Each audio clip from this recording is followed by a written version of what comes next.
Plus, they're out. There's something bizarre going on. Senate Republicans reject multiple government appointees, but some say it's all about partisan divide. And that is our big story tonight. State Republicans voting to fire 8 of Governor Evers' appointees. A move one local political expert says is a sign of increasing divide. Our Madeline O'Neill here in the studio to break it all down. Maddie? Mary and Ted, when the Senate voted to reject these appointees today, including a top election official, that essentially fired them. Republicans say they're taking their responsibility on appointees seriously, while Democrats say this threatens our political system.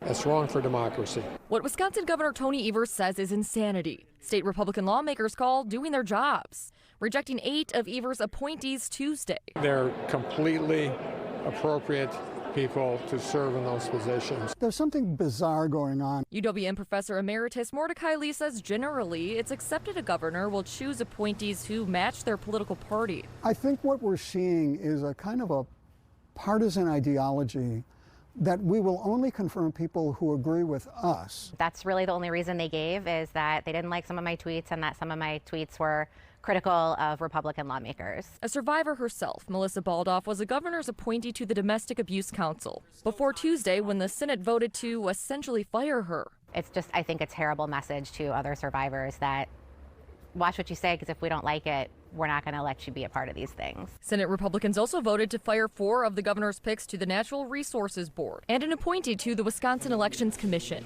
Senate Majority Leader Devin Lemachue says in a statement, quote, "The advice and consent process is largely a formality for appointees who are qualified and follow the law.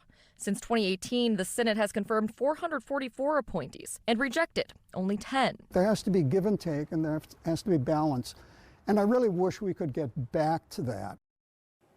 The Senate Majority Leader said in a statement the governor's appointees to the Wisconsin Elections Committee, or the appointee rather, violated the law by refusing to promptly appoint an election administrator. Now that's referring to former Milwaukee County Clerk Joseph Zarneski, who didn't vote on reappointing Administrator Megan Wolf, forcing a deadlock when Republicans were trying to oust her. Now, would you know the governor has already appointed replacements for the appointees fired today? Ted and Mary. Madeline, thank you so much. Busy